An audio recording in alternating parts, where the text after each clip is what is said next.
दोहराता हूं सुनो रक्त से लिखी हुई कुर्बानी, जिसके कारण मिट्टी भी चंदन है राजस्थानी। इतिहास में एक प्रसंग है कि पहली बात तो किसी के 2 घंटे की फिल्म बना देने से, किसकी एक कहानी लिख देने से, किसके कुछ अंश कर देने से जो राजस्थान का, राजपूताने का जो गौरवशाली इतिहास है, उसकी एक कण भी प्रभावित नहीं हो सकती, बशर्ते कि हम सही इतिहास पीढ़ियों को बताते रहें। तो मुझे अब स्मरण आ रही है, मैं आप लोगों को सुना देता हूं।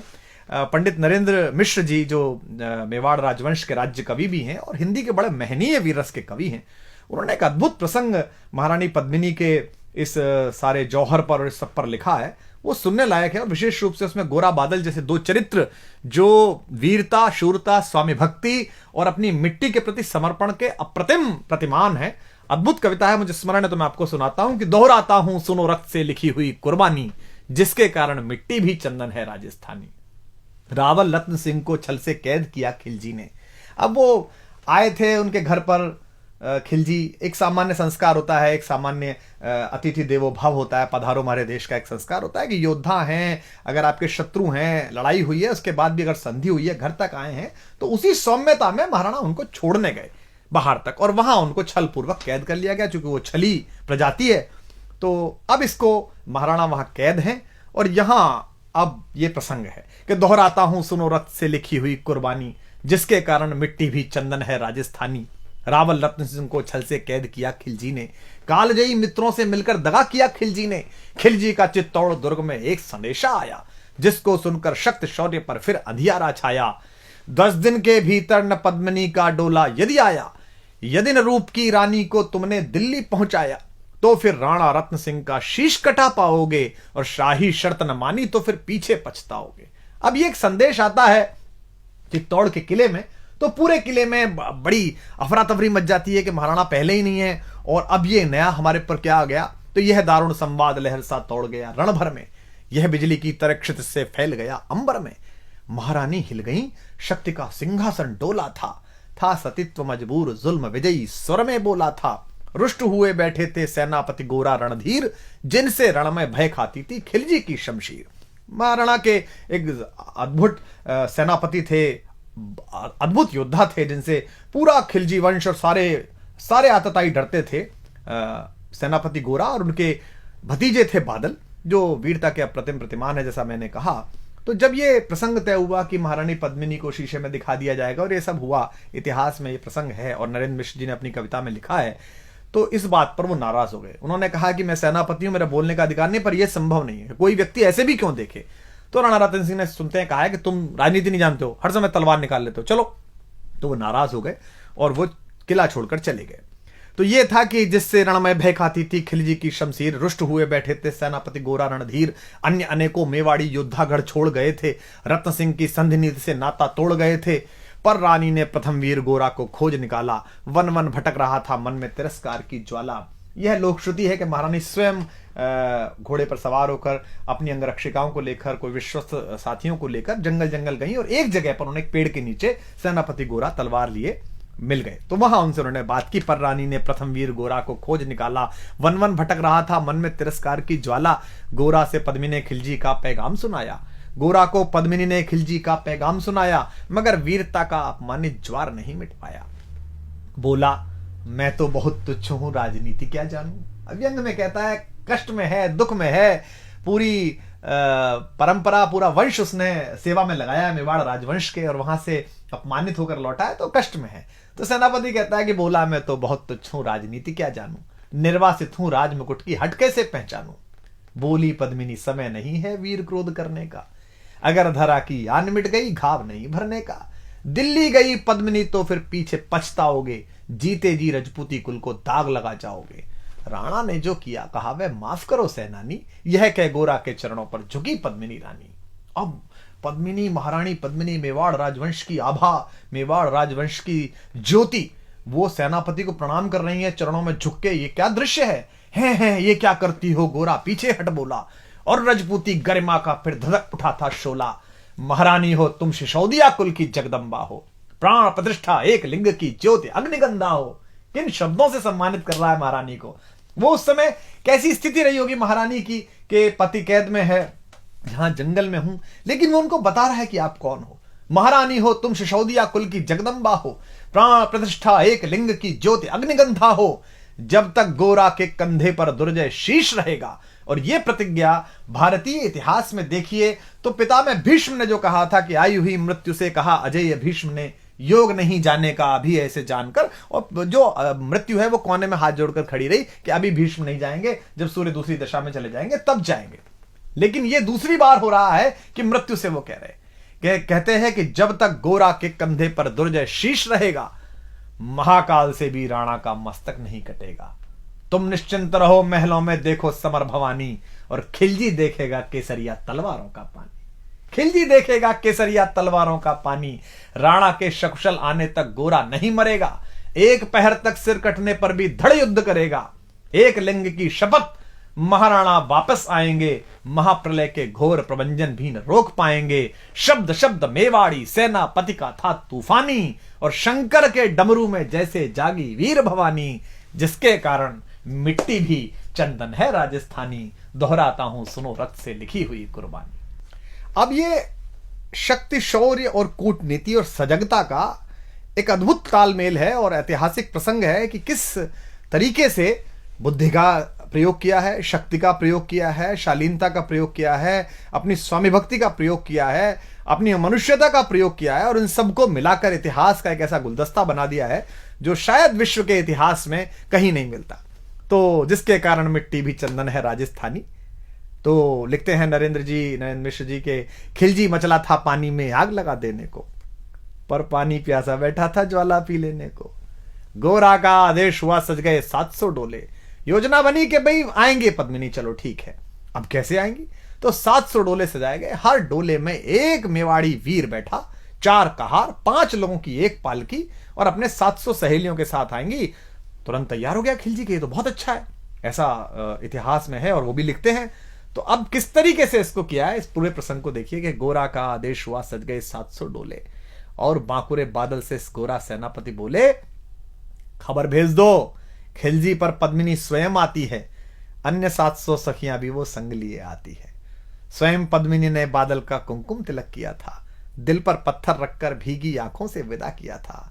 एक युवा तेजस्वी योद्धा और मातृवत मां पद्मिनी ने जब उसे विदा किया होगा, दृश्य देखिए। और 700 सैनिक जो यम से भी भिड़ सकते थे, हर सैनिक सेनापति था, लाखों से लड़ सकते थे, एक एक कर बैठ गए, सज गई डोलियां पल में, मर मिटने की होड़ लग गई मेवाड़ी दल में, मर मिटने की होड़ लग गई थी मेवाड़ी दल में। हर डोली में एक वीर था, 4 उठाने वाले, पांचों ही शंकर के गण की तरह समर मत वाले, पांचों ही अपने आप में अद्भुत थे। बजा कूच शंख सैनिकों ने जयकारी लगाई, हर हर महादेव की ध्वनि से दशों दिशा लहराई। गोरा बादल के अंतस में जगी ज्योति की रेखा, मातृभूमि चित्तौड़ दुर्ग की ओर फिर जी भर कर देखा, मातृभूमि चित्तौड़ दुर्ग को फिर जी भर कर देखा। कर अंतिम प्रणाम घोड़ों पर चढ़े सुभग अभिमानी। उन्हें पता है कि वो जहां जा रहे हैं वहां से जीवित वापस आना बहुत मुश्किल है। कर अंतिम प्रणाम घोड़ों पर चढ़े सुभट अभिमानी, देशभक्ति की निकल पड़े लिखने को अमर कहानी, जिसके कारण मिट्टी भी चंदन है राजस्थानी, दोहराता हूं सुनो रक्त से लिखी हुई कुर्बानी। जा पहुंचे डोलियां एक दिन खिलजी की सरहद में, उधर दूत भी जा पहुंचा खिलजी के रंग महल में। बोला शहंशाह पद्मिनी मलिका बनने आई है, रानी अपने साथ हुस्न की कलियां भी लाई है, एक मगर फरियाद फकत उसकी पूरी करवा दो, राणा रतन सिंह से केवल एक बार मिलवा दो। खिलजी उछल पड़ा यह कह फौरन हुक्म दिया था, खिलजी उछल पड़ा यह कह फौरन हुक्म दिया था, बड़े शौक से मिलने का शाही फरमान दिया था। बस एक बार भेंट करना चाहती हैं। अब भेंट में क्या था कि महारानी के डोले में कविता कहती है कि एक लोहार बैठा हुआ था और साथ में ये गए थे सेनापति जी, ताकि वो बेड़ियां काट सके। वह शाही फरमान दूत ने गोरा तक पहुंचाया। गोरा झूम उठे, क्षण बादल को पास बुलाया, बोले बेटा वक्त आ गया अब कट मरने का, बोले बेटा वक्त आ गया है अब कट मरने का, मातृभूमि मेवाड़ दरा का दूध सफल करने का। यह लोहार पद्मिनी भेष में बंदी ग्रह जाएगा, केवल 10 डोलियां लिए गोरा पीछे धाएगा, यह बंधन काटेगा, हम राणा को मुक्त करेंगे। घुड़सवार कुछ उधर आगे की ही तैयार रहेंगे, जैसे ही राणा आए वे सब आंधी बन जाएं और उन्हें चित्तौड़ दुर्ग पर वे सकुशल पहुंचाएं। अब आप तैयारी देखिए कि कितनी कठिन, पूरी सेना खिलजी की और ये चंद लोग, और उसके बाद भी अपने महाराज को, महाराणा को किस तरह मुक्त कराने के लिए क्या संकल्प है कि उन्हें चित्तौड़ दुर्ग तक वे सकुशल पहुंचाएं। अगर भेद खुल गया वीर तो पल की देर न करना, और शाही सेना पहुंचे तो बढ़कर रण करना, और शाही सेना आ पहुंचे तो बढ़कर रण करना। राणा जाए जिधर शत्रु को उधर न बढ़ने देना, और एक यवन को भी उस पथ पर पांव न धरने देना। मेरे लाल लाड़ले बादल आन न जाने पाए, तिल तिल कट मरना मेवाड़ी मान न जाने पाए। ऐसा ही कोगा काका रजपूती अमर रहेगी, बादल की मिट्टी में भी गौरव की गंध रहेगी। क्या तो गोरा है और क्या उसका भतीजा बादल है। ऐसा ही होगा काका, रजपूती अमर रहेगी, बादल की मिट्टी में भी गौरव की गंध रहेगी। तो फिर आ बेटा बादल सीने से तुझे लगा लूं, हो न सके शायद अब मिलना, अंतिम लाड़ लड़ा लूं। यह कह बाहों में भरकर बादल को गले लगाया। धरती कांप गई, अंबर का अंतस मन भर आया। सावधान कह पुनः बढ़े पथ पर गोरा सेनानी। ऐसा ना हो जाए कमजोर हो जाए, इसने कहा सावधान कह पुनः बढ़े पथ पर गोरा सेनानी। पहुंच लिया झट से मुड़कर बूढ़ी आंखों का पानी, पहुंच लिया झट से मुड़कर बूढ़ी आंखों का पानी। जिसके कारण मिट्टी भी चंदन है राजस्थानी, दोहराता हूं सुनो रक्त से लिखी हुई कुर्बानी। तो अब योजना का क्रियान्वयन देखिए आप कि गोरा की चातुरी चली, राणा के बंधन काटे, छांट छांट कर शाही पहरेदारों के सर काटे। लिपट गए गोरा से राणा गलती पर पछताए। क्या लगा होगा महाराणा को कि जिस सेनापति पर शंका की, जिस सेनापति को स्वीकार नहीं की उसकी बात, आज वो आपातकाल में काम आया। लिपट गए गोरा से राणा गलती पर पछताए, सेनापति की नमक हलाली देख नयन भर आए।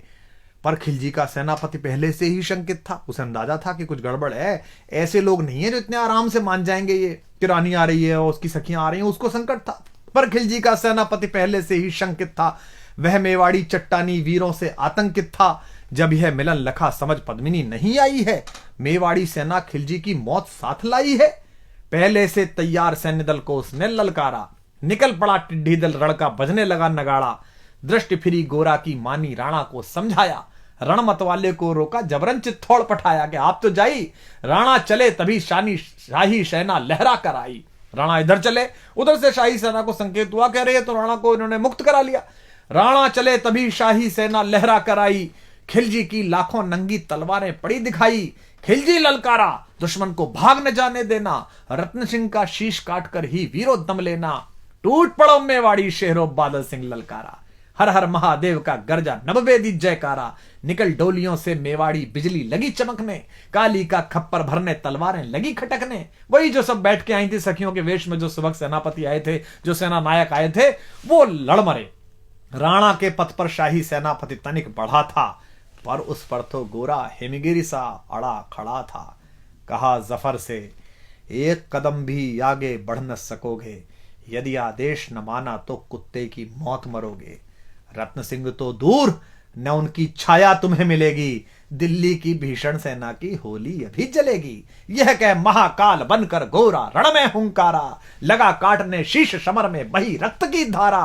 खिलजी की असंख्य सेना से गोरा घिरे हुए थे, पर वे मानो रण में मृत्युंजय बने हुए थे। इतने सारे सैनिक और एक योद्धा, पुण्य प्रकाशित होता है जैसे अगणित पापों से, फूल खिला रहता असंख्य कांटों के संतापों से। वो मेवाड़ी शेर अकेला लाखों से लड़ता था, बड़ा जिस तरफ वीर उधर ही विजय मंत्र पड़ता था। इस भीषण रण से दहली थी दिल्ली की दीवारें, गोरा से टकरा कर टूटी खिलजी की तलवारें।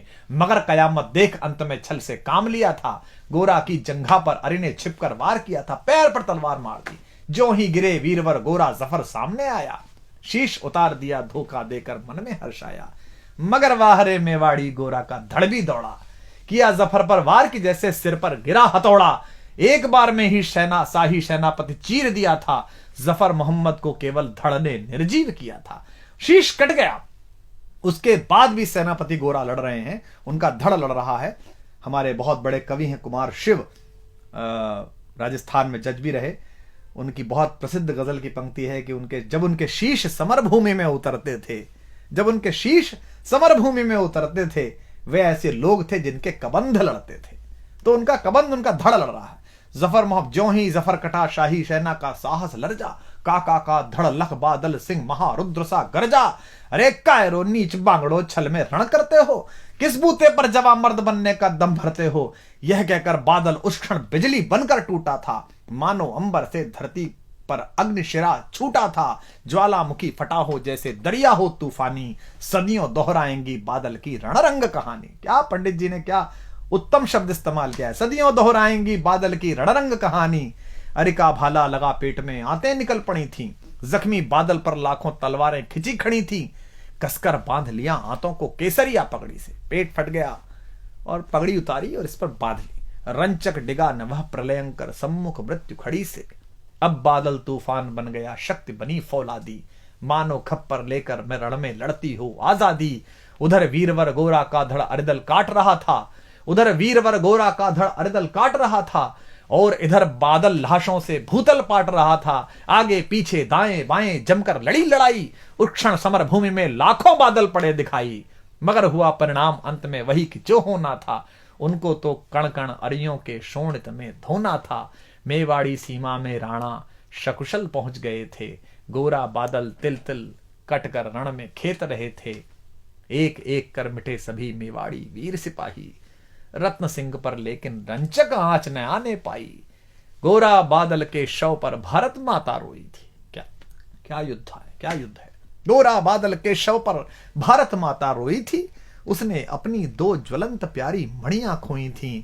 धन्य धरा मेवाड़, धन्य गोरा बादल अभिमानी, जिनके बल से रहा पद्मिनी का सतत्व अभिमानी।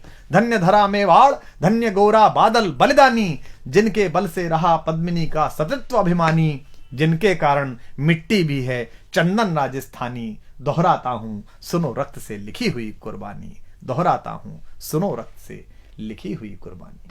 अब देखिए, रत्न सिंह पर लेकिन रंचक आंच न आने पाई। अगर आप ये प्रसंग अपनी पीढ़ियों को नहीं सुनाएंगे, अगर इस इतिहास की इस व्याख्या को आप अपनी पीढ़ियों तक नहीं पहुंचाएंगे, तो ये जो जमूरे हैं, ये जो जाहिल हैं, जिन्होंने कुछ पढ़ा नहीं है, कुछ जाना नहीं है, मिट्टी से प्रेम नहीं किया है, 19वीं माले पर बैठकर जो इस देश के इतिहास, इस देश की संस्कृति की व्याख्या करते हैं, बंबई में बैठकर या कहीं भी बैठकर, आप फिर इनसे नाराज होंगे ही नहीं। इसलिए ज्यादा आवश्यक है कि इनके प्रति ध्यान देने के बजाय आप अपनी पीढ़ी को, आने वाली पीढ़ियों को ये इतिहास सिखाएं, बलिदान सिखाएं। मैं स्वयं अपने परिवार को लेकर 4-4, 5-5 दिन हल्दी घाटी, गोगुंदा, चावण सब जगह लेकर जाता हूँ, बताता हूँ, बताया है पीढ़ियों को कि ये चावण है, यहाँ पर अंतिम संस्कार हुआ था उस स्वाधीनता के सबसे बड़े पैरोकार। विश्व भर में अगर अपनी निजी स्वतंत्रता, निजता और स्वाभिमान की अगर किसी को लड़ाई लड़नी हो, तो उसको एक बार कुंभलगढ़ उस दरवाजे पे जाना चाहिए, उस छोटे से कक्ष में जाना चाहिए जहां महाराणा पैदा हुए। तो गोरा बादल के शव पर एक एक कर मिटे सभी मेवाड़ी वीर सिपाही, रत्न सिंह पर लेकिन रंचक आंच न आने पाई। गोरा बादल के शव पर भारत माता रोई थी। क्यों भारत माता क्यों रोई? दो योद्धाओं पर। गोरा बादल के शव पर भारत माता रोई थी, उसने अपनी दो ज्वलंत प्यारी मणियां खोई थी। युद्ध केवल एक राजा को, महाराणा को मुक्त कराने का नहीं था। युद्ध यह था कि हम अपनी सीमा, अपनी जगह पर अपनी निजता और स्वाभिमान के साथ जीते हैं। हम दूसरे की किसी सीमा का अतिक्रमण नहीं कर रहे, दूसरे के स्वाभिमान को हम चुनौती नहीं दे रहे। हमारे घर में आई हुई कोई भी महिला, कोई भी पुरुष हमारे लिए अतिथि है, हम अपने अतिथि के लिए अपने किला कुर्बान कर देते हैं। हटी हमीर को देखा, ये क्या है कि आप किसी के दरवाजे पर जाकर अपनी गुंडाई करेंगे तलवारों के नाम पर। यह युद्ध है स्वाभिमान का कि गोरा बादल के शव पर भारत माता रोई थी, उसने अपनी दो ज्वलंत प्यारी मणियां खोई थी। धन्य धरा मेवाड़, धन्य गोरा बादल अभिमानी, धन्य धरा मेवाड़, धन्य गोरा बादल अभिमानी, जिनके बल से रहा पद्मिनी का सतत्व अभिमानी, जिसके कारण मिट्टी भी चंदन है राजस्थानी। दोहराता हूं सुनो रक्त से लिखी हुई कुर्बानी। बैंकॉक, हांगकांग, लॉस वेगस मत जाइए, राजस्थान घूमने जाइए, एक एक तीर्थ को प्रणाम करिए। अंडमान जाइए, वो पिस्तौल देखिए जो चंद्रशेखर आजाद ने हिंदुस्तान में इस्तेमाल करी। अपनी पीढ़ियों को सही तीर्थ सिखाइए, सही देवता सिखाइए, जिसके कारण मिट्टी भी चंदन है राजस्थानी। दोहराता हूं सुनो रक्त से लिखी हुई कुर्बानी।